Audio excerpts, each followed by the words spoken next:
Assalamualaikum semuanya. Halo semuanya, perkenalkan aku Safira Libiana dengan NPM 2408201019.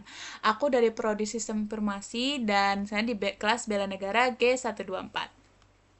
Jadi hari ini aku akan membuat video tentang mempresentasikan atau membahas ringkas tentang artikel yang aku buat. Nah, di tugas AS ini sendiri yaitu membuat artikel sesuai dengan prodinya masing-masing dan mengaitkan dengan 5 nilai bela negara. Jadi judul yang aku ambil yaitu peran sistem informasi dalam memperkuat bela negara di era digital. Nah, mungkin kalian sudah tahu ya, di era digital sekarang ini banyak sekali ancaman bukan hanya di fisik maupun di militer. Ancaman ini hadir melalui ruang siber, seperti pencurian data, terus penyebaran hoaks, dan propaganda digital.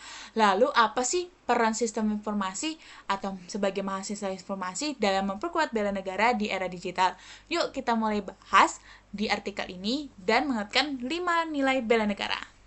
Nah, jadi bela negara ini bukan hanya kewajiban seluruh warga negara Indonesia, bukan juga hanya kewajiban dari aparat keamanan atau peninggi.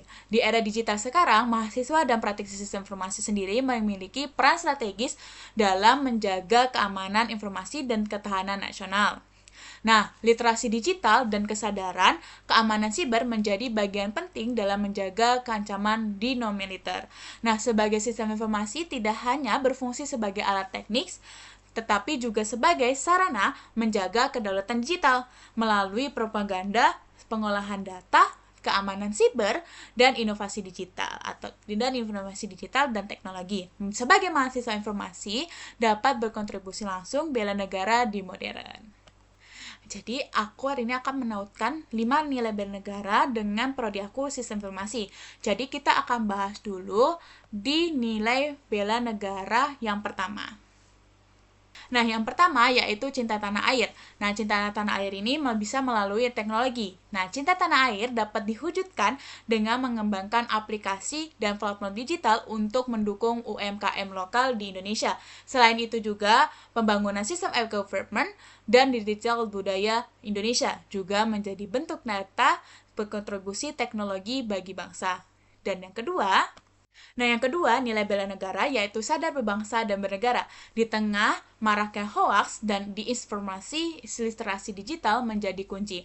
Mahasiswa sistem informasi berperan membantu masyarakat memilih informasi yang benar, serta menciptakan sistem yang transparan, akurat, dan bertanggung jawab.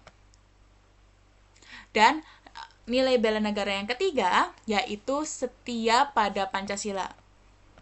Nah, Pancasila menjadi pedoman etis dalam pengembangan teknologi. Nilai keadilan, kemanusiaan, dan persatuan harus tercermin dalam sistem informasi sendiri, termasuk dalam perlindungan data dan akses teknologi yang adil. Dan yang keempat, nilai bela negara yaitu rela berkorban melalui penguatan digital. Nah, rela berkorban di dunia digital sendiri, rela berkorban di era digital berarti ikut menjaga keamanan data, meningkatkan kesadaran keamanan siber, dan melindungi masyarakat dari ancaman dunia maya. Dan yang terakhir yaitu nilai terakhir bela negara yaitu kemampuan awal bela negara. Nah, kemampuan teknik seperti pemrograman, keamanan jaringan, dan analisis data merupakan modal awal bela negara. Dengan kompetensi tersebut, mahasiswa sebagai mahasiswa sistem informasi sendiri menjadi garda terdepan pertahanan digital bangsa. Nah, jadi dari artikel ini sendiri kita bisa tarik sedikit kesimpulan bahwa bela negara di era digital dapat diwujudkan melalui peran aktif di bidang sistem informasi dengan teknologi yang beretika aman dan berpihak pada kepentingan nasional. Kita dapat menjaga kedaulatan digital Indonesia karena bela negara ini bukan hanya di medan perang, tetapi juga di ruang digital. Mungkin sekian dari saya, Safira Libiana. Mohon maaf sekali kalau ada kata-kata yang berlebihan atau kata-kata yang emang tidak harus diucapkan atau salah diucapkan. Saya sekian diri. Bye-bye. Terima kasih semuanya. Jangan lupa share, komen. Bye-bye.